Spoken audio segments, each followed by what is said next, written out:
This is Trustworthy. Hi, I'm Sarah. And I'm Mary Beth. Join us for conversations in community, Established by a trustworthy God.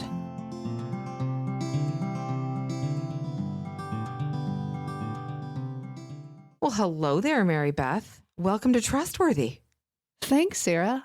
I'm so happy to be here. Thanks for having me on today. You're welcome. I have been wanting to have you on for, a couple weeks. Since the last time I was here. Since the last time you were here. But thanks for having me back and not kicking me out yet. You're welcome.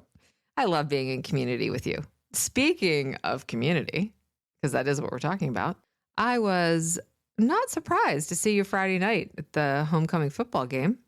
Go Longhorns. That's right. And I was thinking a lot about it in the context of what we discussed in our last episode. There's a lot of culture floating around that stadium and a nice community feeling. What was your experience of that? We love Friday night football for a lot of reasons. My husband grew up playing football.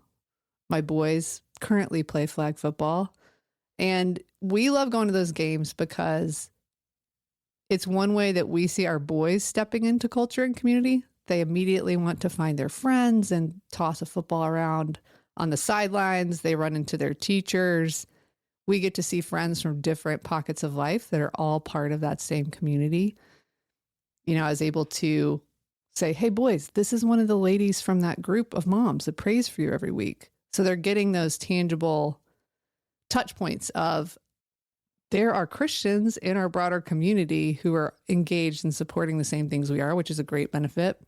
And also, it is a fun event for our community, and it's a great way to build positive culture that fosters relationship and support for one another. And we love it. We're pro Friday night football.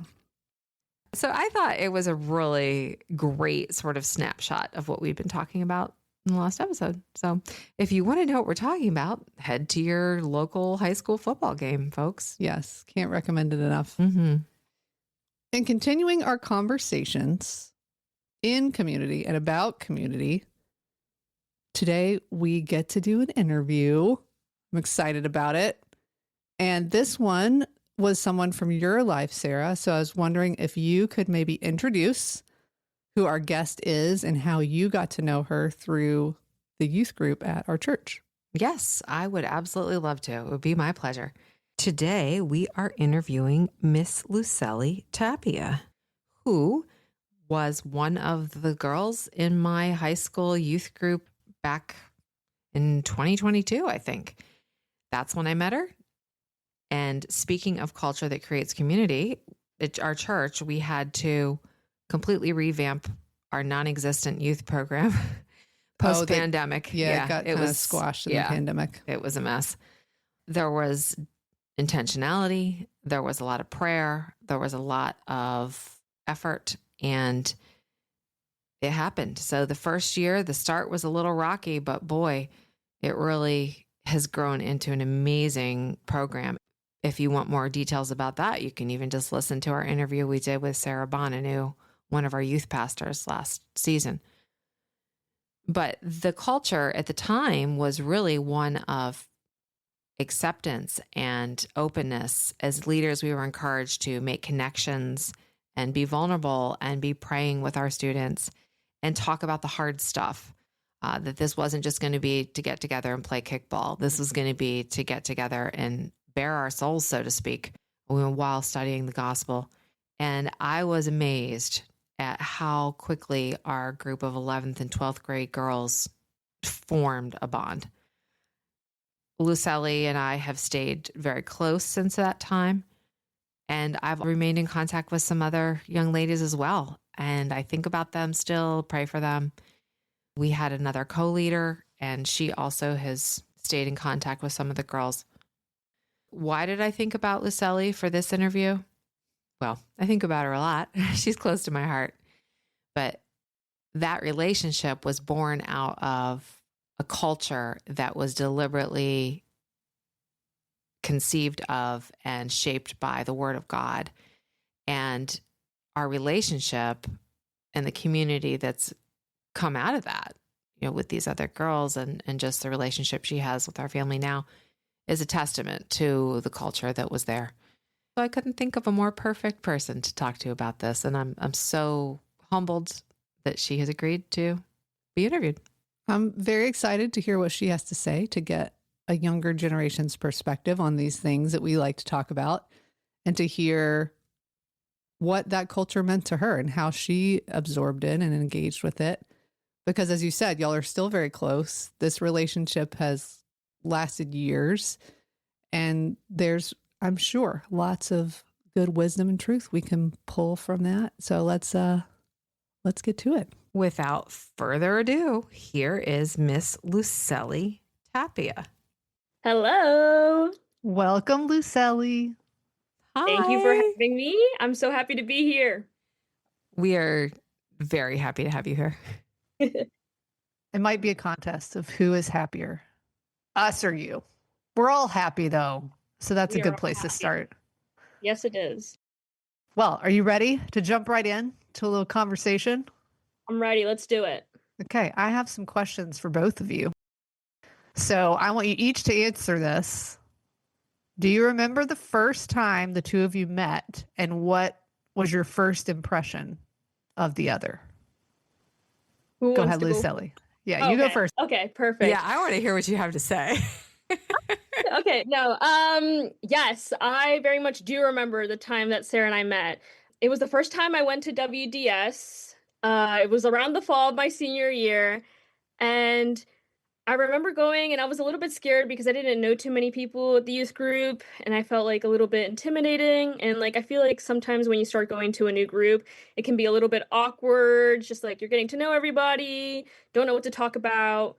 But when like the fun game time was over and it was time for the study, I got to meet the two leaders, which is Alice and then Sarah. And I don't know. I feel like with people, there's usually like an awkward moment, but with Sarah, like Sarah and I just clicked. And I don't know what it was, but I just remember this warmth. There was just like instant connection. It's just like sometimes you meet people and you know that you can like instantly trust them, or they just like, Sarah just had like this warmth about her. And it was like, oh, like I remember like the feeling of like just comfort and warmth. And this is someone that the Lord is going to put into my life. And that's just instantly like what I felt about Sarah. I was like, this is somebody that I'm going to trust.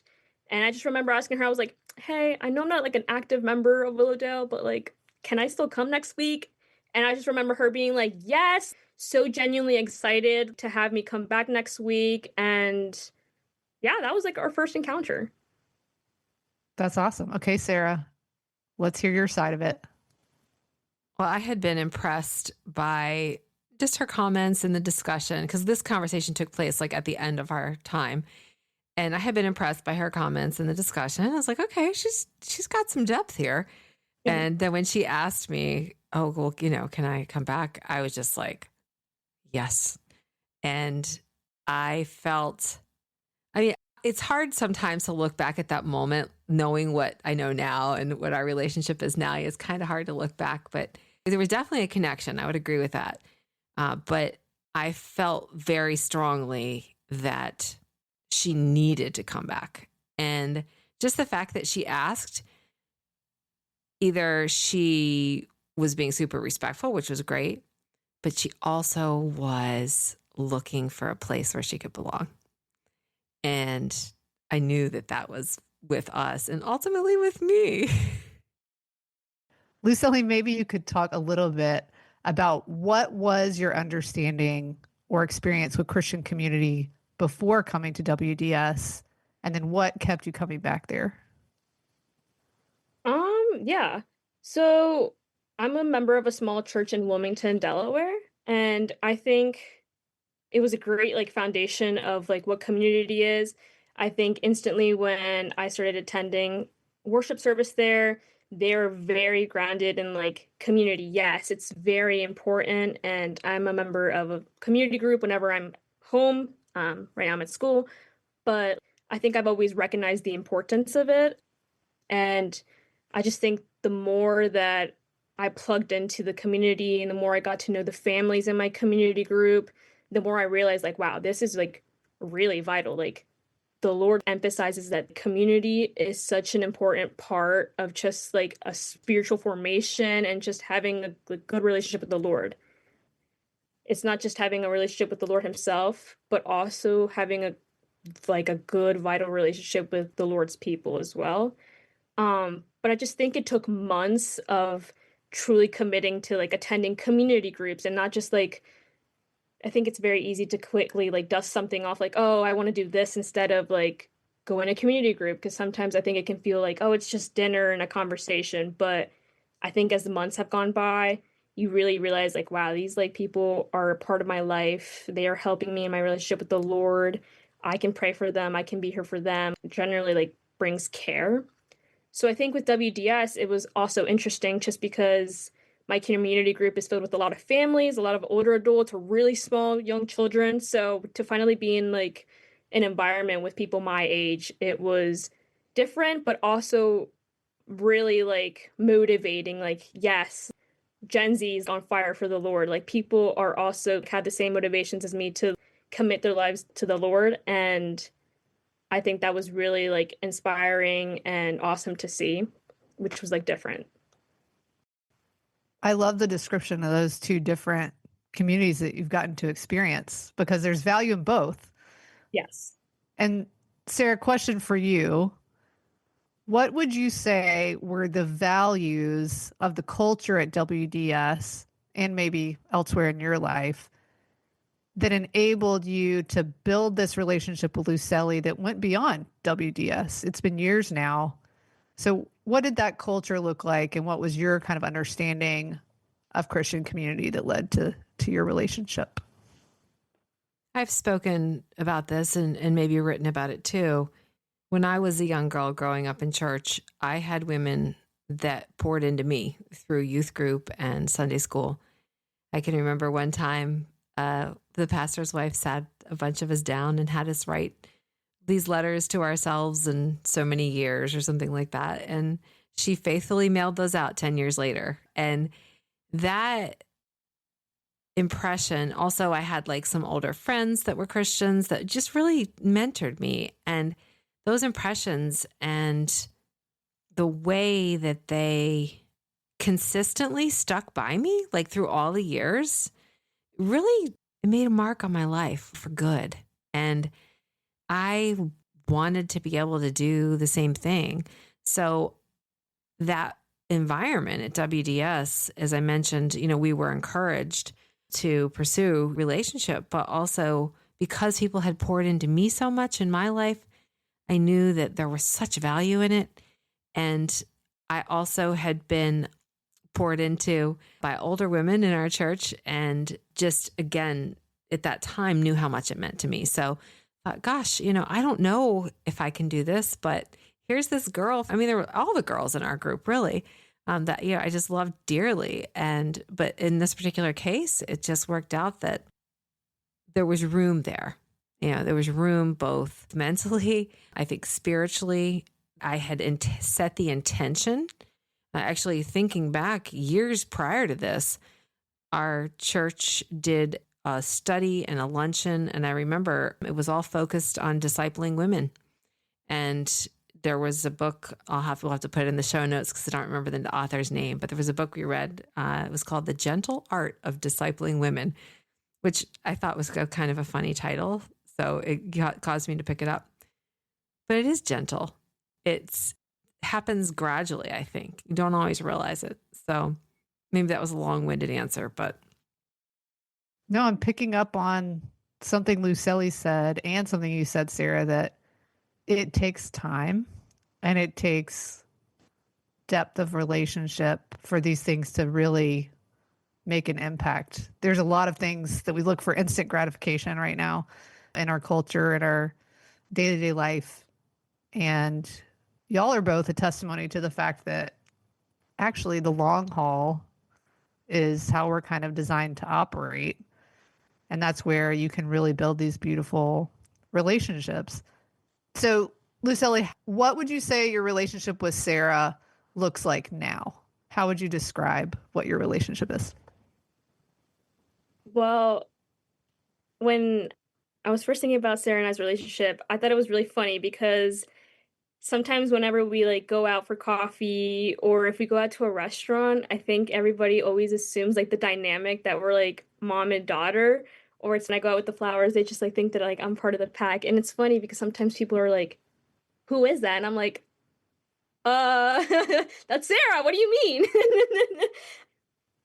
I don't know. My relationship with Sarah just feels so natural to me.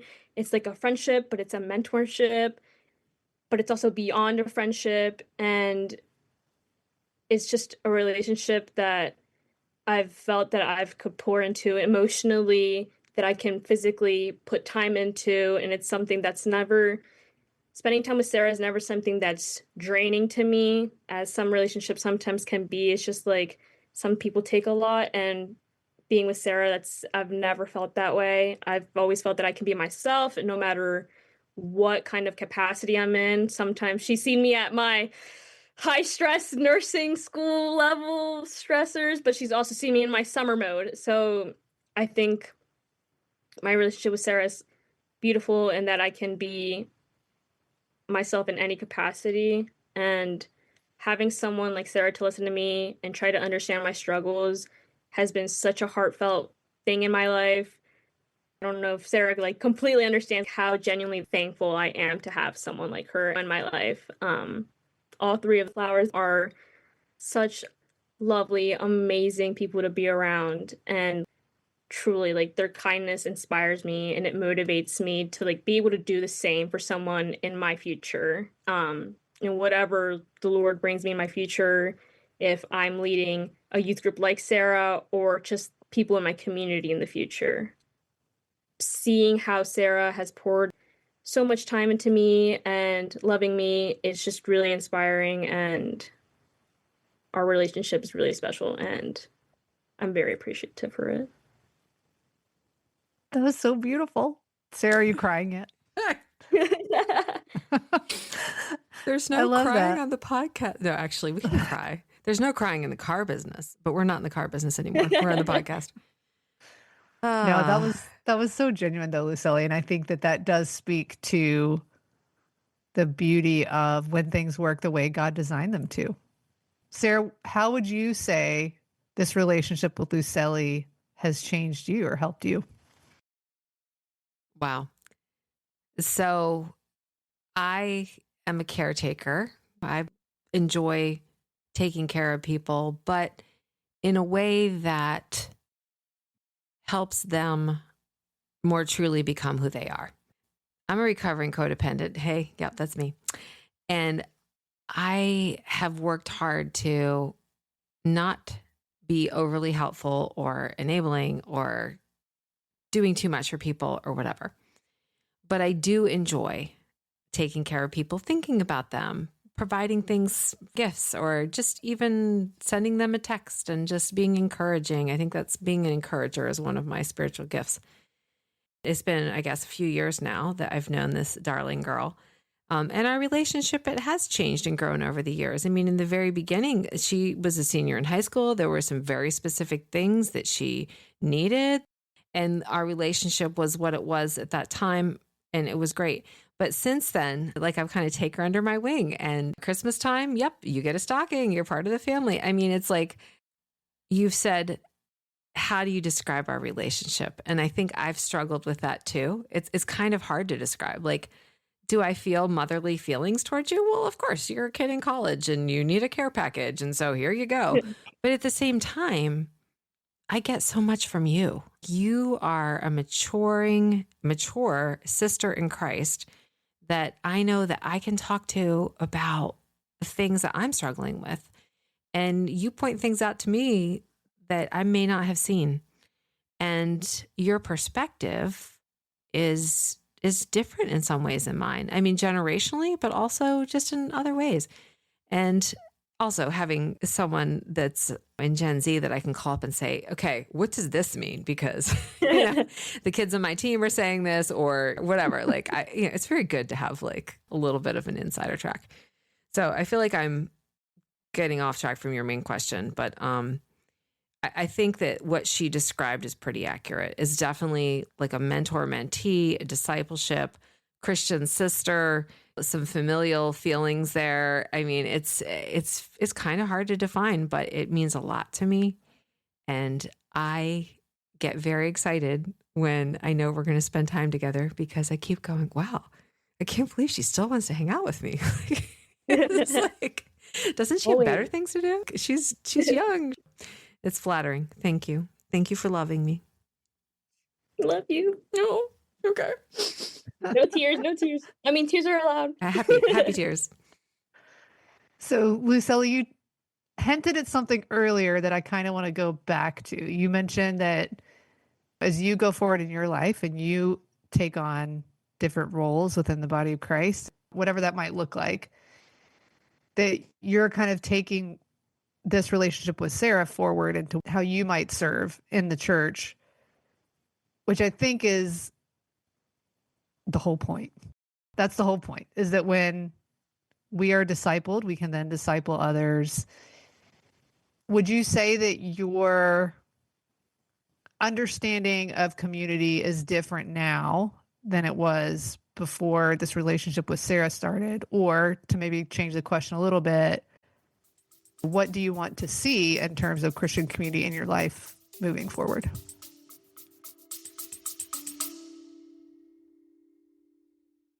Hey, listeners. We've been hearing from a lot of you how much you're enjoying our podcast. We'd appreciate it if you would follow and subscribe on whatever streaming service you use so that more people can find out about Trustworthy. Thanks for listening, and thanks for the encouragement. Talk to you soon. I think my understanding of Christian community has definitely, I don't think it's changed, but I think it's developed in its importance in my life, which I think I touched in a little bit. Yeah. I know it's a huge priority, whether I'm at home, so it's my Eastern Pennsylvania or Delaware crew, or whether it's here where I live at school. I think it's just definitely become more vital right now as a nursing student.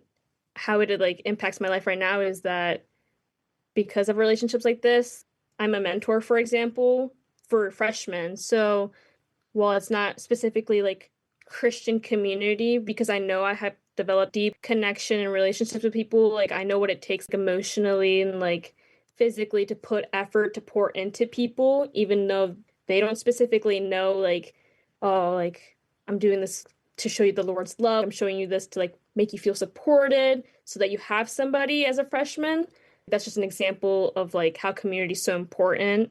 Mentoring freshmen is just vital because sometimes they're like lost and it's just, well, I don't know how to do. So just like being able to pour into other people is something that I think I've learned because I have these relationships in my life at home with Sarah, or if it's my other young adult group at my church, something like that. Or just overall as a future nurse or as a nursing student right now, like I look at my patients and I make sure to build that rapport with them. Like the relationship of nurse to patient is so vital and important. And it brings like the whole community aspect. I'm not just there to like help you feel better, like physically, but also to let you know that you're supported, that you have your community here or wherever I go to, like in the future for clinical and stuff like that. People will need to also know that they have their community there. So I think just the importance of it has been like just building more and more into depth as the years have gone by. So I think that's important. I don't know. I think I went kind of off track there a little bit, but just like the vitalness of it. Yeah, I think you hit the nail on the head. It's when you understand it at a spiritual level, the ripple effects are that it impacts everything you're doing. Sarah, do you have any other thoughts on kind of that concept of this generational discipleship that you wanted to share? Besides the fact that I'm very proud of her. Oh, it's exactly it. I talked about women that discipled me, and I am now in turn discipling others. And Lucely also has a great point. We don't need to just keep that in the family of believers. Of course, that is something that we need to look to first, but some of the other interactions I have are with non-believers doesn't mean that I can't pour into them. And exercising this discipleship muscle of being discipled or mentored, and then in turn, discipling others or mentoring others, it is biblical. It helps spiritual formation, just as Lucely said. But I think that it is also a model for a thriving civilization. Down through the history, we have apprenticeships. People learned from their elders, not necessarily their own parents, but through other people. And so I think the more that we do it, the more that others learn how to do it, and then so on and so forth. And I think it's a good way to help people become who they're supposed to be, and also better mental health for everyone involved, frankly. That's something that we are struggling with post-pandemic. It maybe always were, but it's definitely come to light post-pandemic. And having someone you know that cares about you, or even someone that you're caring for, gives you purpose. And we need purpose. Yeah. We've talked a number of times on this podcast about how do we build community. We just, in our previous episode, talked about how do we foster a culture that supports this idea of community.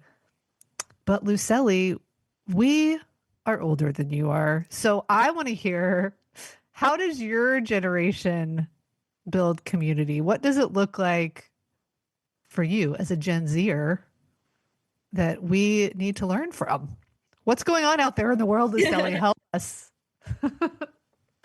Well, I think a lot of the time the issue, including for myself, I'm not saying it's just other people, including myself, is like people really struggle to get out of their comfort zones. I think especially now, I think you guys mentioned COVID, like I think COVID did a number on people's like just social interactions and how they're able to like interact with one another. And I ran a Bible study for a year here. I was a leader at a Bible study that we called the Pulse. And when we started the Pulse, we noticed that people really just want to feel included and want to feel seen. And like, who doesn't? So it was like our job to make sure that like it could be like 30 people in a really small, tight living room, but we wanted people to feel that they were welcome. Like, yes, come in. Hello, we are so happy to see you. We wanted people to know that we're happy to see them. We want to see them again next week. Following up, just making everyone feel included. Sometimes people have a little bit of trouble participating in like activities, or if it's in Bible study, like answering a question, but like making sure that people are aware of the fact that they're like, oh no, I see you and I want to hear from you. Just making sure that everybody feels included, especially just because, including myself again, it's really hard for me to step out of my comfort zone, whether it's showing up to a new event or like somewhere I haven't been before, just making people like, you see them, like you see that they're here, like thank you for coming, thank you for taking your time out of your day. So I think it just takes investing in people nowadays. People just really want to be a part of something, which is something I've also realized in college. Like people just want to be included. They want friends. They want people to be in community with. Even again, like if it's not like a biblical community, I think everybody, Christian, non-Christian, like just craves that community no matter what it's in. It's almost like people are the same as they were 2,000 years ago. I'm glad to know we're not that far off of reality, Sarah. Yeah. People do. We want to helpful. be known. We want to be included. We want to be seen. That stuff never changes, I guess, huh? I was thinking of a quote that we had in our last episode, the first episode this season. And we've talked about this before, but I think I said something like, your presence in the room makes a difference. And it truly does on a cellular level. And I'm sure that Lucely could explain this to us much better than I can try to. But our energy, our cellular energy affects our surroundings. And we can be in a room and have a positive effect or a negative effect. You guys know what it's like when somebody's in a bad mood. You can tell as soon as you walk in the door. But that's exactly what you're talking about, Lucely, is people want to be included. They want to be part of something. It's important. Well, do y'all have any final thoughts on how we can foster this culture of, generational discipleship, community, just in general, Christian community? Any final closing thoughts? Drop some wisdom on us, Lucely. No pressure. Specifically just for like fostering the culture, I think people just want to feel like they fit in. And sometimes that can be hard. Because, well, especially where I go to school, being a Christian is not the majority. It can very much sometimes be the minority. And going to a school that's relatively like a party school, that can be sometimes challenging just because people are very used to like, oh, I want to fit in, so I'm going to go party instead of doing this because I want to fit in. I don't want people to think that I'm different or strange. But also, like, I think, again, investing in people are a lot more curious than like sometimes people think. I have some non-Christian friends, and like when I invite them to Bible study, sometimes they are interested, and I'm like, wait, really? Like you actually like want to come? So I think investing in people, we're just like not like pushing so deeply on them, like, oh no, you need to come, but like showing support and showing like, hey, no, like this is actually something that's very life-giving and is life-giving. And when something's important to you, the people around you will notice. They notice things. It's like, hey, this is something different and I'm curious. I want to know what they feel. Encouraging people, investing in them, and just by like your fruits, people can tell and are curious and want to join in whatever makes you who you are. So if you're showing the good fruits of spirit, like people are invested in that, whether they know the Lord or not. And it does bring them in and it does make you want to dwell with people that are the same. Sarah, I can totally see why you wanted to keep being friends with Lucely. She's awesome. I have a thought. Maybe it's about inviting people to step outside their comfort zone. Always. Any other final thoughts from you, Sarah, on fostering this culture? Be welcoming, be winsome, be open to connections. Keep inviting people. I like that. We sometimes think people don't want to be included, but that's us deciding for them. Just keep inviting people. I like also what you said earlier, Lucely, about stepping outside your comfort zone. It's not always easy to do. I shared in the prologue to this interview that I was nervous. I wasn't sure if the girls would even want to hang out with me. I was not very popular in high school, so I was a little worried about that, but had a good group of girls. This girl did. Oh, thank you. This has been so fun, Lucely. Thanks for taking time to do this. We really appreciate your insight and perspective and just sharing some of your story. Of course. Thank you guys so much for having me. Oh, you're so welcome. It has been a joy. Thank you so much, Lucely, for joining us today. Thank you. All right. We'll talk to you soon.